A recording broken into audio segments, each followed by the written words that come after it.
Eu quero cumprimentar a todos com a paz do Senhor. Nós estamos aqui nesta oportunidade de estudarmos a Palavra de Deus.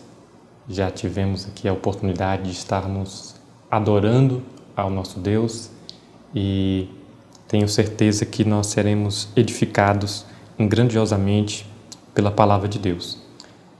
Hoje, segundo um domingo do mês de abril, também conhecido como Domingo de Páscoa, né? Hoje nós temos a oportunidade nessa semana, na sexta-feira da Paixão, relembrado a morte do nosso Salvador. Então, um domingo relembrado o dia da sua ressurreição. Então, nós não poderíamos deixar de mencionar essa data tão importante, esse tema que fala sobre a salvação, que é o tema central da Palavra de Deus, que inclusive nós também vamos falar sobre esse tema hoje. E também hoje, segundo domingo do mês, não poderíamos deixar de mencionar o Domingo Missionário. Nós estamos aí na Semana Missionária e não deixe de contribuir com a sua oferta, não deixe de deixar a sua contribuição para aqueles missionários, aqueles servos do Senhor que estão lá na linha de frente, cumprindo o ID do nosso Deus. Na parte da noite, a nossa irmã Joana vai estar aqui juntamente com o nosso irmão Hamilton para estar transmitindo o culto missionário. Então, vamos ao nosso estudo da nossa lição da Escola Bíblica Dominical, segundo trimestre de 2020, classe adultos. Qual é o tema? O que nós estamos estudando nesses 3 meses? Nós estaremos estudando sobre a carta de Paulo aos irmãos de Éfeso. E o título é A Igreja Eleita, redimida pelo sangue de Cristo e selada com o Espírito Santo da promessa. Então, a carta de Paulo aos irmãos de Éfeso, ela é uma carta que trata essencialmente sobre a igreja, como Deus projeta e como Deus executa esse plano de salvação para nos alcançar. Então, estaremos aí aprendendo, estudando sobre esta carta extraordinária, que é a carta de Paulo aos irmãos de Éfeso. Na lição passada, na lição de número 1, o nosso pastor já trouxe características aqui sobre esta carta. Quem foi que escreveu, para quem que ela foi escrita, quando que ela foi escrita e qual o tema, qual o propósito, qual a mensagem dessa carta. Hoje nós já vamos adentrar propriamente dito ao conteúdo dessa carta. Então nós temos aqui, lição de número 2, 12 de abril de 2020, o tema A Sublimidade das Bênçãos Espirituais em Cristo. Se você puder, aí na sua casa, acompanhe conosco com a leitura da sua revista. Então, o tema é esse, a sublimidade das bênçãos espirituais em Cristo. Nós estaremos falando sobre estas bênçãos espirituais que Cristo conquistou por nós na cruz do Calvário, que Ele executou esse plano de salvação que foi orquestrado tanto pelo Pai, quanto pelo Filho, quanto pelo Espírito Santo. Vamos estar aprendendo que bênçãos espirituais são essas que estão à nossa disposição e que foram conquistadas por Cristo na cruz do Calvário. Nós temos aí o nosso texto áureo, que está em Efésios capítulo 1, versículo 3, onde diz: Bendito o Deus e Pai de nosso Senhor Jesus Cristo, o qual nos abençoou com todas as bênçãos espirituais nos lugares celestiais em Cristo. Esse texto vai contar para nós quem é o doador dessas bênçãos espirituais, qual é a fonte dessas bênçãos espirituais. Esse texto diz: Bendito o Deus e Pai de nosso Senhor Jesus Cristo. Então, aqui fala sobre a pessoa do Pai, mas nós vamos perceber de uma forma mais abrangente que a Trindade, ela está participando desse projeto de salvação para que nós possamos ser alcançados. Aqui fala sobre as bênçãos espirituais, porém, elas só podem ser recebidas por aquele que está em Cristo, Ou seja, essas bênçãos espirituais, elas não são conquistadas por mérito, por capacidade própria. Você não pode se tornar merecedor delas por alguma boa obra que você tenha feito, mas simplesmente se você estiver em Cristo. Ou seja, são bênçãos espirituais que são concedidas pela graça. A nossa verdade prática vai nos dizer: Deus nos elegeu em Cristo antes da fundação do mundo para que desfrutássemos das bênçãos espirituais. A verdade prática vai contar para nós quando foi que tudo começou. O texto diz que antes da fundação do mundo, Deus ele já nos elegeu, já nos escolheu em Cristo. Então, isso mostra que esse projeto de salvação, ele não iniciou depois que o homem pecou, depois que o primeiro casal comeu do fruto proibido. Mas antes da fundação do mundo, o Cordeiro já havia sido preparado para ser morto, para ser entregue em nosso lugar. É claro que nós não podemos confundir aqui e entendermos de forma equivocada essa expressão antes da fundação do mundo, essa escolha de Deus, e pendermos para o lado da eleição calvinista, também chamada de eleição incondicional, onde diz que Deus determinou arbitrariamente quem seria salvo ou quem se perderia. Então, a nossa escolha hoje nada mais seria do que uma ilusão e que tudo já foi determinado por Deus. Não é esse pensamento que nós defendemos, conforme a nossa declaração de fé mostra. Essa escolha de Deus antes da fundação do mundo, ela é baseada na sua presciência, ou seja, Deus, um ser que está fora do tempo, acima do tempo, ele já previu, ele já sabia aqueles que responderiam de forma positiva ao seu chamado de salvação. Então nós entendemos que a salvação, essa escolha de Deus não é algo determinado, mas está à disposição. Aquele que crer será salvo, aquele que não crer será condenado. Vamos, então, à nossa leitura bíblica em classe, que é o texto que traz a base para o que nós vamos estudar. Está aí na carta de Paulo aos Efésios, capítulo 1, versículos 3, 4 e dos versículos 9 a 14. Vamos ler esse texto. Bendito o Deus e Pai de nosso Senhor Jesus Cristo, o qual nos abençoou com todas as bênçãos espirituais nos lugares celestiais em Cristo, como também nos elegeu nele antes da fundação do mundo, para que fôssemos santos e irrepreensíveis diante dele em amor, descobrindo-nos o mistério da sua vontade, segundo o seu beneplácito, que propusera em si mesmo, de tornar a congregar em Cristo todas as coisas, na dispensação da plenitude dos tempos, tanto as que estão nos céus, como as que estão na terra.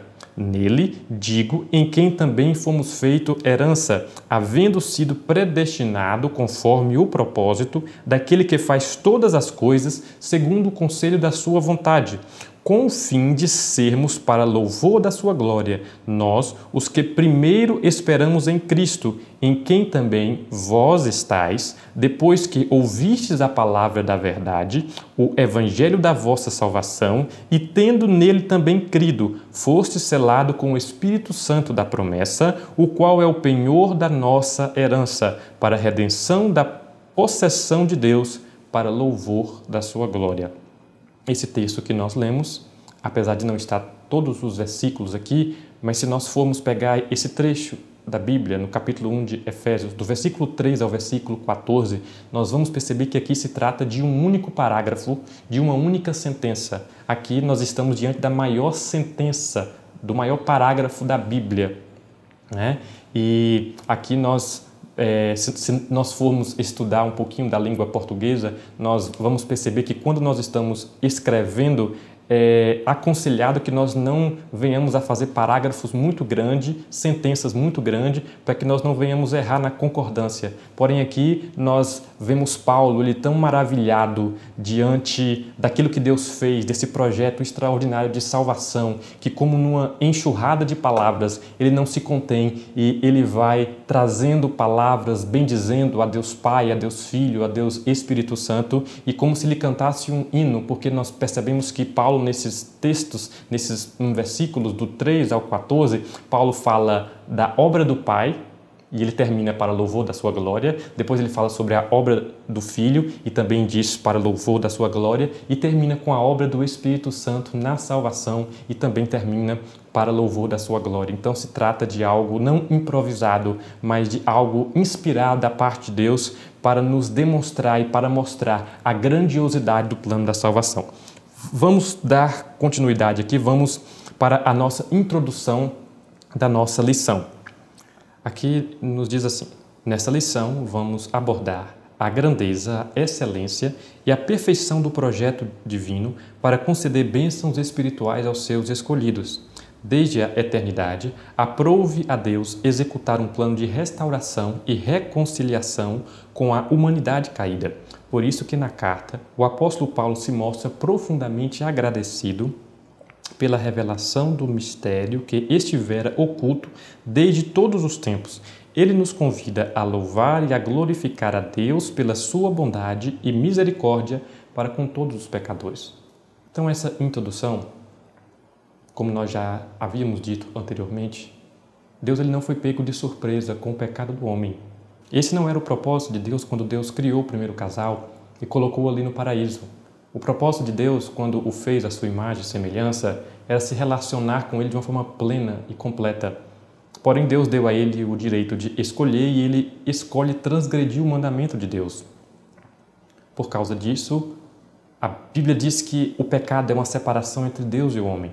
Porém, isso não foi pego, Deus não foi pego de surpresa, ele já tinha projetado, ele já tinha preparado o Cordeiro que foi morto antes da fundação do mundo.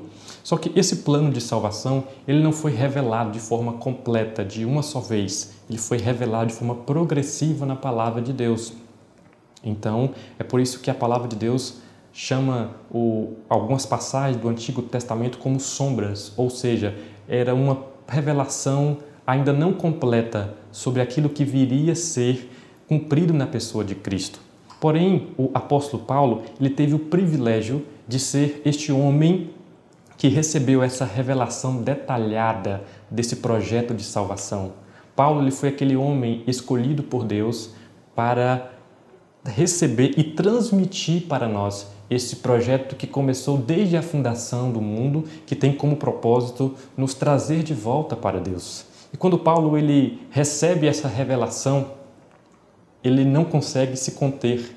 E como nós já havíamos dito anteriormente, ele começa a adorar, ele começa a bendizer, ele começa a glorificar a Deus por tudo aquilo que ele tem feito. Então, aqui de uma forma sintetizada, nós percebemos o plano de salvação e como isso deveria nos deixar maravilhado diante da grandeza e do poderio de Deus. A nossa lição tem como ponto central: Deus nos concedeu bênçãos espirituais em Cristo Jesus. Veja que o verbo concedeu, ele está no passado, ou seja, já foi conquistado, já foi consumado a obra que Cristo veio, a execução desse projeto de salvação já foi feito. Porém, a aplicação nas nossas vidas é feita pelo Espírito Santo mediante a fé, que nós vamos ver mais detalhadamente no tópico número 3. Então, na nossa lição, nós vamos estar aqui separando em 3 tópicos. Tópico de número 1, nós vamos estudar sobre a nova posição em Cristo. Uma coisa que nós temos que entender é que, assim como a história humana, a minha e a sua história é dividida em 2 momentos: antes de Cristo e depois de Cristo.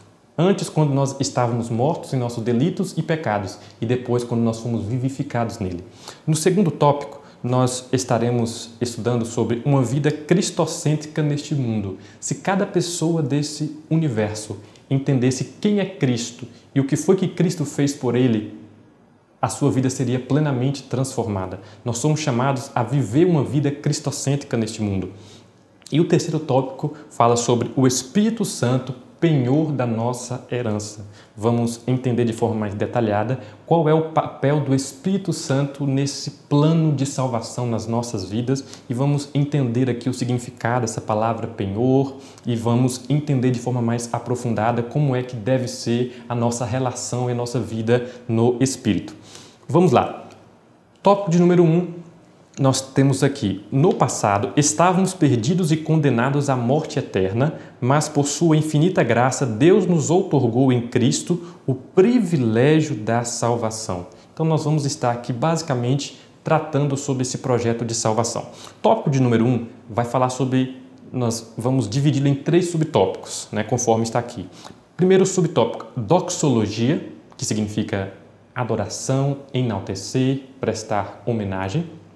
Subtópico de número 2, as bênçãos espirituais, vamos entender que bênçãos espirituais são essas. E o terceiro subtópico, a nova condição. Que condição é essa que nós somos colocados em Cristo Jesus? Então, primeiro subtópico é a doxologia. Após expor os versículos de abertura da epístola, o apóstolo Paulo apresenta uma sequência de texto que se caracteriza pela verdadeira adoração e bondade ativa de Deus. Ele começa pela frase, bendito o Deus e Pai de nosso Senhor Jesus Cristo, onde bendito significa digno de louvor. O apóstolo Paulo dá sequência até o versículo 14 por meio de um maravilhoso tributo ao Eterno e suas muitas bênçãos concedidas aos homens. Nesse trecho bíblico, trata-se de um hino teológico de gratidão, caracterizado pela repetição do seguinte refrão: para louvor e glória da sua graça, para louvor da sua glória. Aquele ao qual devemos adorar está identificado na expressão Deus e Pai de Jesus Cristo, uma clara referência à Santíssima Trindade, com ênfase na natureza divina de Jesus, seu Filho. Então, o que nós percebemos aqui? Paulo, enquanto ele está descrevendo para nós, transmitindo essa revelação que ele recebeu de Deus sobre o projeto de salvação, ele não consegue se conter. É o maior parágrafo. Ele começa a dar uma cachoeira de palavras e mais palavras sobre o seu sentimento de estar maravilhado diante desse Deus que é extraordinário e que, para louvor da sua glória, ele decide projetar, fazer um plano de salvação para que a humanidade pudesse ser restaurada. Nós vamos perceber que essa atitude de Paulo, ela não vai acontecer apenas nessa carta aos irmãos de Éfeso, mas se nós formos também para a carta de Paulo aos irmãos de Roma, nós vamos perceber a mesma atitude de Paulo. Quando ele, do capítulo 1 ao capítulo 11, Paulo descreve o plano de salvação, como Deus nos salva, como Deus nos resgatou. Quando chega no finalzinho do capítulo 11, Paulo também não se contém e Paulo começa a magnificar a Deus quando ele diz assim: ó profundidade das riquezas, do conhecimento e da sabedoria de Deus, quão insondáveis são os teus juízos. E Paulo começa a magnificar a Deus e termina: porque dele, por ele, para ele são todas as coisas, glória, pois, a ele. Então, aqui nós podemos entender e compreender a grandiosidade dessa doutrina, que é a doutrina do Evangelho de Cristo, do plano da salvação. Ela é a espinha dorsal da palavra de Deus. É a chave para nós compreendermos toda a Bíblia, toda a palavra de Deus. Nós não podemos limitar essa doutrina, esse ensinamento do Evangelho de Cristo, o Evangelho da cruz, como se fosse apenas uma doutrina ou uma matéria para novos convertidos. Não, é algo que nós precisamos estar sempre entendendo e aprofundando e compreendendo para que cada dia mais nós possamos ser tomados por essa admiração que Paulo ele era tomado, ao ponto de adorar e louvar e prestar cultos a Deus. Na verdade, essa deveria ser uma prática comum nas nossas vidas, dedicarmos tempo no nosso dia para enaltecermos ao nosso Deus por tudo aquilo que Ele tem feito, gastarmos tempo dentro da nossa casa, no nosso momento devocional, para dizermos a eles palavras de gratidão por aquilo que Ele tem feito nas nossas vidas. Também no nosso momento de culto, quando nós estivermos na sua casa, podemos adorar a Ele. Muitas pessoas dizem que o momento de louvor no culto é apenas um momento de preparação para o momento da palavra. Não, o momento de louvor, o momento de adoração é tão importante quanto o momento da palavra. É um momento de rendição, é um momento de entrega, é um momento de nós agradecermos a Deus por tudo que Ele tem feito nas nossas vidas. E a Bíblia diz que Deus ele procura verdadeiros adoradores que o adorem em espírito e em verdade. Paulo foi tomado por esse sentimento de adoração quando ele está descrevendo sobre esse tema do Evangelho de Cristo, do projeto da salvação. Quando nós vamos para o segundo subtópico, vamos estar falando sobre as bênçãos espirituais. Vamos entender que bênçãos espirituais são essas. Obviamente que as bênçãos espirituais não são materiais, mas provenientes dos lugares celestiais, isto é, do reino espiritual. Essas bênçãos são mencionadas na longa passagem de Efésios, tais como: Deus nos elegeu para sermos santos, predestinou-nos para sermos filhos, nos fez agradáveis para si, remiu-nos por meio do sangue de Cristo, acolheu-nos por sua vontade redentora, revelou-nos a palavra da verdade, selou-nos com o Espírito Santo da promessa, ainda garantiu a validade da promessa. Tais bênçãos provêm de Deus, que planejou a redenção do Filho, que realizou, e do Espírito Santo que a garante. Essas bênçãos nos conduzem a exclamar como Paulo: bendito seja Deus. Então, que bênçãos espirituais são essas?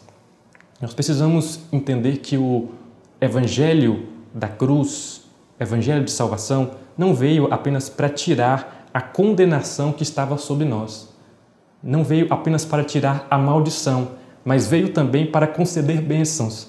E principalmente bênçãos espirituais. Muitas pessoas se chegam a Deus, se chegam a Cristo com o intuito de receber bênçãos materiais, não compreendendo que o maior propósito desta mensagem, desse projeto de salvação, é trazer bênçãos espirituais. E que bênçãos espirituais são essas? Nós poderíamos citar algumas delas, como a justificação, a regeneração, a adoção para fazermos parte da família de Deus, a santificação, a glorificação. São essas as bênçãos espirituais que Deus ele quer conceder para todos os homens, porque as bênçãos materiais Deus também concede. Porém, quando se trata das bênçãos espirituais, nós estamos falando daquilo que não perece, daquilo que o ladrão não rouba, daquilo que a traça não consome, daquilo que a ferrugem não tem o poder de destruir. Então nós precisamos entender que o nosso maior legado, que Cristo ele conquistou por nós na cruz do Calvário, não se trata de bênçãos materiais, mas sim de bênçãos espirituais. Bênçãos estas que não podem ser perdidas, mas que nós levaremos para sempre. Qual é então o nosso terceiro subtópico? Está aí, a nova condição. Que condição é essa que nós temos em Cristo Jesus após o momento que nós nascemos de novo? A expressão em Cristo significa que somos abençoados com toda a bênção espiritual, a partir de sua promessa e obra realizada no Calvário. Relaciona-se ainda com a nossa experiência de conversão a Ele. Essa nova vida é conferida somente para quem está em Cristo, isto é, o oposto da antiga vida em Adão, escravizada pelo pecado. Deste modo, não andamos mais em trevas, mas como filhos da luz. Portanto, nossa nova posição é caracterizada pela salvação em Cristo e por isso desfrutamos de todos os benefícios advindos dessa redenção. Nós já falamos anteriormente que a vida do homem é dividida em dois momentos, antes e depois de Cristo. Quando nós recebemos a Cristo como Senhor e Salvador das nossas vidas, nós somos elevados a uma nova posição. Se nós tivéssemos a oportunidade de meditar sobre todas as vezes que aparece essa expressão em Cristo, na Palavra de Deus, nós ficaríamos maravilhados com a nossa posição em Cristo Jesus. Só que aqui também nós entendemos que a condição para nós recebermos estas bênçãos espirituais que nós falamos no tópico passado, nós reforçamos, não é por mérito próprio. Não é porque você seja uma pessoa boa, não é porque você cumpra os seus compromissos, não é porque você pague as suas contas em dias, não é porque você tem alguma entidade beneficente, nada disso. O único fundamento e requisito para que uma pessoa possa receber essas bênçãos espirituais que nós falamos anteriormente é o fato dele estar em Cristo, é o fato da sua vida estar escondida em Cristo, de ter recebido a Cristo como Salvador e Senhor da sua vida, para que ele possa se apropriar de todas essas bênçãos espirituais. É necessário que haja um novo nascimento, assim como Cristo falou para Nicodemos que é necessário que ele nascesse de novo, porque aquele que nasceu de carne é carne, mas aquele que nasceu pelo Espírito, esse é Espírito. Todo ser humano na face da terra precisa passar por esse novo nascimento para que possa estar nessa nova condição, nessa nova posição em Cristo, para que assim possa desfrutar dessas bênçãos espirituais. Então, esse é o tópico de número 1. Ele falou para nós sobre essa nossa posição em Cristo. Nós entendemos que o Evangelho de Cristo é uma doutrina sublime que nos leva à adoração e que essa doutrina traz para nós bênçãos espirituais e não bênçãos materiais e mostra que para que nós possamos receber estas bênçãos, nós necessitamos e precisamos estar em Cristo e não é por mérito próprio. Vamos então para o tópico de número 2, que está aí, uma vida cristocêntrica neste mundo, ou seja, uma vida que tem Deus como centro. Esse é o desejo, essa é a expectativa de Deus para todas as pessoas na face da terra, que entenda quem Cristo é e coloque Ele no centro da sua vida. Aqui diz, embora o pecado tenha adentrado ao mundo, Deus projetou a primazia de Cristo na remissão dos pecadores e na restauração de todas as coisas para o louvor de sua glória. Esse tópico de número 2 está dividido em 3 subtópicos. 1. A revelação do mistério. Nós já falamos anteriormente que essa revelação do projeto de salvação ela é progressiva. Subtópico de número 2, a plenitude dos tempos. Nós vamos entender que vai chegar um momento que esse projeto de salvação ele vai ser consumado, completado na sua totalidade e o problema do pecado vai ser removido de uma vez por todas. E o terceiro subtópico, o louvor da sua glória, ou seja, vamos entender por que Deus projetou, por que Deus fez esse plano. Vamos entender nesse tópico. Então, subtópico de número 1, a revelação do mistério. A frase descobrindo-nos o mistério da sua vontade sinaliza a revelação da verdade que estava oculta aos santos de Deus. Esta verdade diz respeito aos decretos eternos que Deus planejara por sua soberana vontade com o propósito de salvar os pecadores. Essa vontade divina é revelada segundo o seu beneplácito, ou seja, a sua boa vontade. Isto é, de acordo com o que lhe agrada fazer por amor e misericórdia. Sua vontade foi executada conforme o seu desígnio por intermédio de Cristo, para que o Filho em tudo tivesse a preeminência. Então, esse projeto de salvação, esse plano de Deus que foi revelado ao apóstolo Paulo, ele foi revelado de forma progressiva. Então, antigamente, ele era um mistério. Por isso que fala aqui a revelação do mistério. Paulo foi essa pessoa escolhida para receber essa revelação e poder transmitir para nós por meio dessas cartas. E aqui nós percebemos que do que se trata esse mistério? Se trata de trazer de volta, restaurar aquilo que foi perdido no começo. Então, antes do homem pecar, sem a ausência do pecado, havia um profundo relacionamento entre Deus e a humanidade. Então, esse mistério que foi revelado é Deus com esse objetivo de trazer de volta aquilo que foi perdido. E a única maneira disso acontecer é por meio da pessoa de Cristo. Então, esse mistério se trata da obra de Cristo que seria realizada na cruz do Calvário, que teria o poder de unificar tanto judeus quanto gentios e formar um único povo, que é a Igreja do nosso Senhor e Salvador Jesus Cristo, da qual nós fazemos parte, na qual a Bíblia chama de nação santa, de povo escolhido.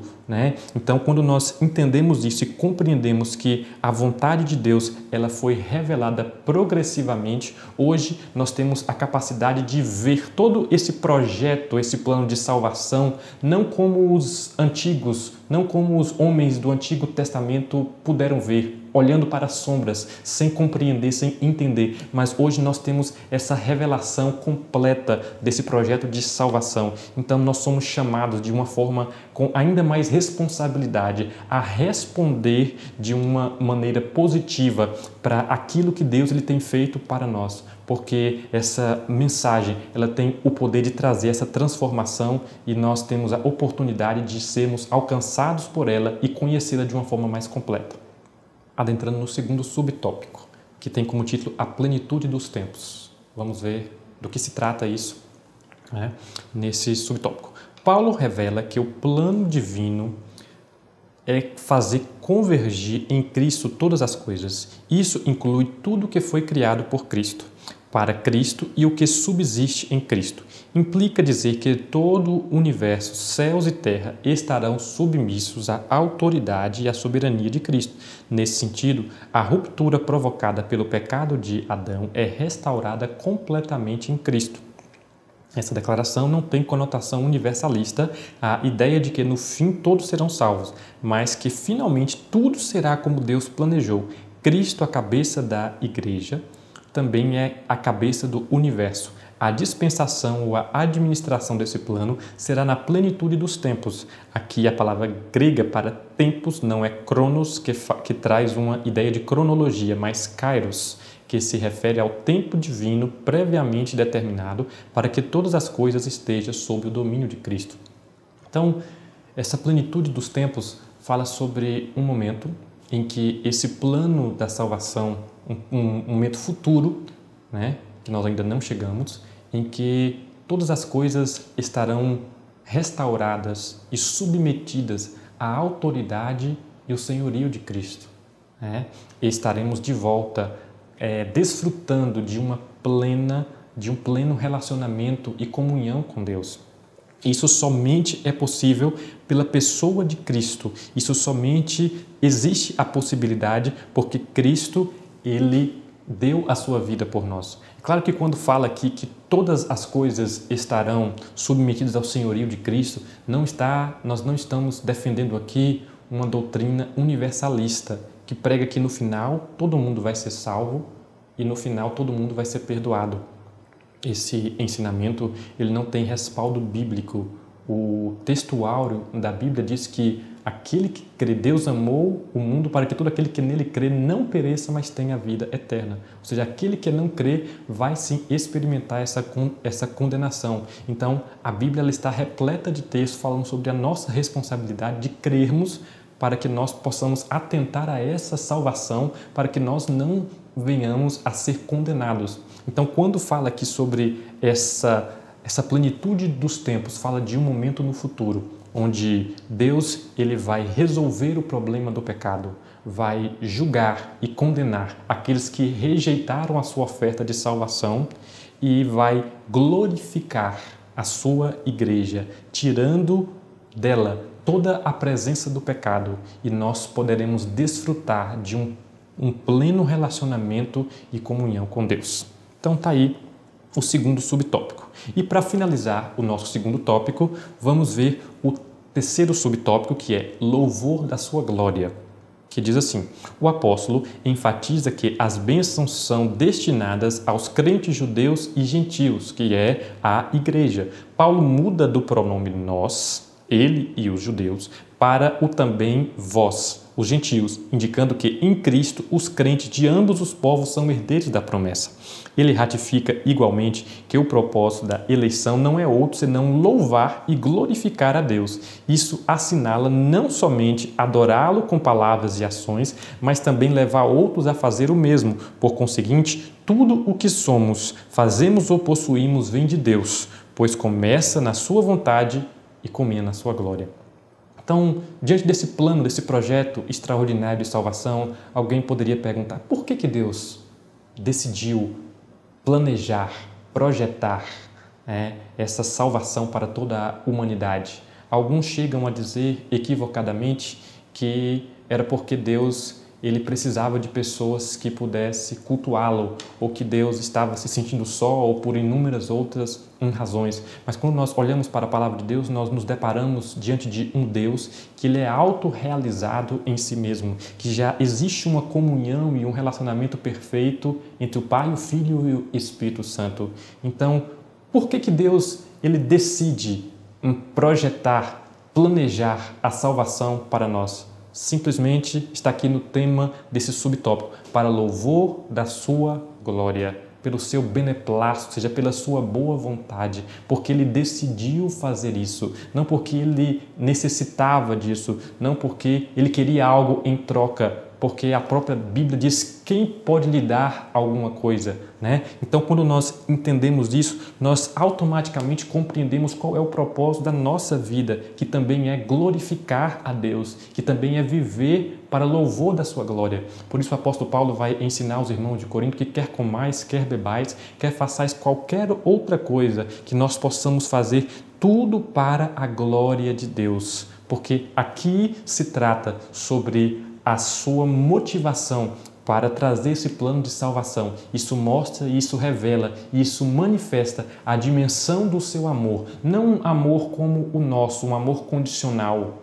um amor que muitas vezes deseja algo em troca, mas um amor incondicional, o amor ágape, o amor sacrificial, o amor que se entrega sem esperar nada em troca. Então aqui, sintetizando o tópico de número 2, nós necessitamos viver uma vida cristocêntrica, entender quem Cristo é e colocar Ele no centro da nossa vida, porque é por meio dele que toda a humanidade pode ser restaurada a Deus e todos aqueles que o aceitarem como Senhor e Salvador, na plenitude dos tempos, poderão desfrutar de um relacionamento e de uma comunhão perfeita em Deus, e que o amor de Deus é incondicional, não vem com interesses, mas foi unicamente para louvor da sua glória, unicamente porque Ele é amor e desejou nos resgatar. Vamos então para o nosso terceiro tópico, que tem como título O Espírito Santo, penhor da nossa herança. Vamos compreender qual é o papel do Espírito Santo, a terceira pessoa da Trindade, nesse projeto de salvação que nós estamos falando desde o começo da aula. Que diz assim: o Espírito Santo desempenha importante papel no plano de salvação idealizado pelo Pai. O papel do Espírito Santo nesse projeto de salvação é indispensável quando nós estamos diante da bênção apostólica, que no final dos cultos ela é proferida. Então diz que o amor de Deus, e quando nós lembramos do amor de Deus, nós falamos como isso é algo importante. E depois vem a graça do nosso Senhor Jesus Cristo. E nós entendemos que a graça do Senhor Jesus Cristo é algo extraordinariamente importante. Mas quando vem a terceira parte, a comunhão do Espírito Santo, muitas vezes nós não conseguimos compreender a dimensão que isso tem nesse projeto de salvação. Porém, a comunhão com o Espírito Santo é a única maneira para que na nossa vida possa ser aplicado esse plano de salvação. Se não houver uma vida no Espírito, se não houver um relacionamento, uma interação, um nível de resposta com a terceira pessoa da Trindade que habita dentro do crente, ele não poderá fazer parte desse plano de salvação. Temos dois subtópicos dentro desse tópico. Primeiro, o selo do Espírito Santo. Vamos entender que selo, que marca é essa. E no segundo ponto, o penhor da nossa herança. Qual o significado dessa palavra penhor? Vamos entender isso. Primeiro ponto aí, o selo do Espírito Santo. Aquele que ouve a palavra de Deus, o Evangelho da Salvação, e que por meio da fé se rende a Cristo, recebe o selo do Espírito Santo no momento da conversão. Nos tempos bíblicos, o selo era usado como sinal de propriedade e posse pessoal. Ao conceder o Espírito Santo ao crente, Deus identifica os que pertencem a Cristo, pois o Espírito testifica daqueles que são filhos de Deus e o maligno não lhes toca. Assim, a terceira pessoa da Santíssima Trindade tem o papel fundamental de regenerar, purificar e santificar o pecador. Ele é quem convence o ser humano do pecado, da justiça e do juízo, e que também produz no crente o verdadeiro relacionamento com Deus por meio do fruto do Espírito. Então, quando a Bíblia fala sobre este selo, que nós fomos selados pelo Espírito Santo, selo fala sobre uma marca de propriedade. Nós estamos falando sobre o plano da salvação e nós também podemos trazer a palavra redenção. Redenção é um resgate de propriedade. Quando alguém, por causa de uma dívida, era feito escravo, então vinha um parente próximo e resgatava aquela propriedade. Da mesma forma, quando Cristo ele consuma a obra no Calvário, Deus estava nos resgatando, nos trazendo de volta a sermos a sua propriedade, o seu povo particular. E isso é demonstrado pela presença do Espírito Santo dentro das nossas vidas. Então, a palavra diz que o Espírito Santo ele testifica que nós somos filhos de Deus. A convicção que nós somos salvos é por meio dessa interação do nosso Espírito com o Espírito Santo. Nos dá uma certeza, uma convicção que nós somos salvos e que nós temos o nosso nome escrito no livro da vida. Então, nós precisamos entender que se nós quisermos desfrutar desse projeto de salvação, nós precisamos aprender a interagir com a pessoa do Espírito Santo. Nós precisamos aprender a nos relacionarmos com Ele, porque a Bíblia diz que é o Espírito Santo que nos transforma de glória em glória à imagem do nosso Senhor Jesus Cristo. O próprio nome já diz Espírito Santo, aquele que nos santifica, aquele que nos separa do pecado, aquele que nos convence, aquela voz que vai nos indicando e vai nos aconselhando e vai nos ensinando para que nós não venhamos a nos desviar do caminho. É este selo que o crente ele não pode perder, porque é a marca que ele é propriedade de Deus. E por último subtópico, fala sobre o penhor da nossa herança. O termo grego arrabon pode ser traduzido como depósito, penhor, garantia ou ainda primeira parcela. A palavra tem origem semítica e era usada nas transações comerciais para assegurar o preço ou garantir o pagamento de algo. Paulo ensina que o Espírito Santo é o depósito que garante a nossa herança em Cristo.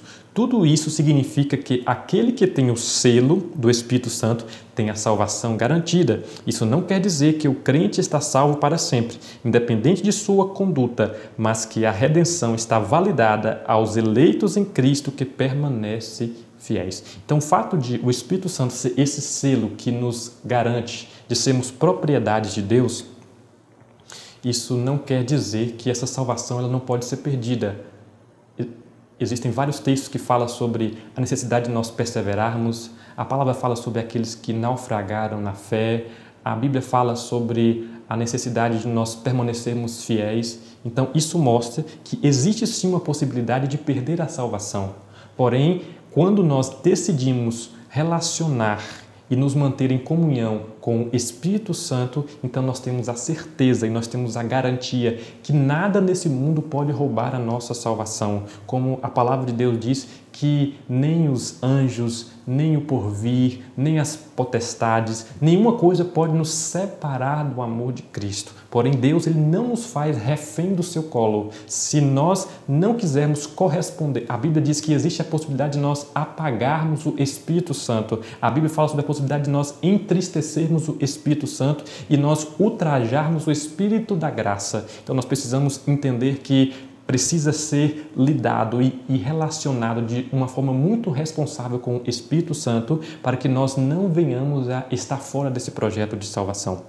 Então tá aí o tópico de número 3, fala sobre a participação, o papel, a função do Espírito Santo nas nossas vidas. E nós queremos terminar com a nossa conclusão, falando assim, nesta porção da Epístola aos Efésios, o plano divino revelado resulta na reconciliação do ser humano com Deus por meio de Cristo e na restauração de todas as coisas visíveis e invisíveis. Ambos os propósitos devem redundar em louvor e glória ao Deus eterno. Na plenitude dos tempos, todo o desígnio divino estará plenamente executado.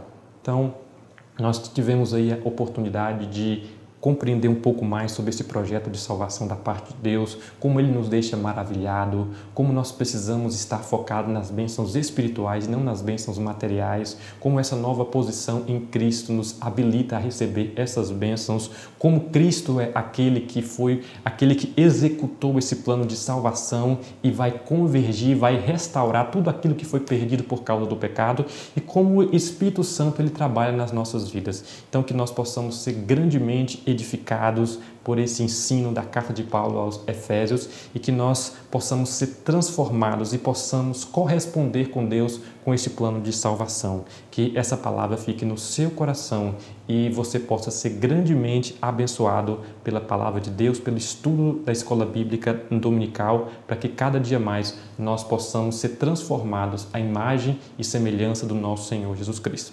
E para finalizar, não quero aqui deixar passar, hoje à noite, nós estaremos aqui, haverá a transmissão do culto missionário pela nossa irmã Joana e também pelo nosso irmão Hamilton.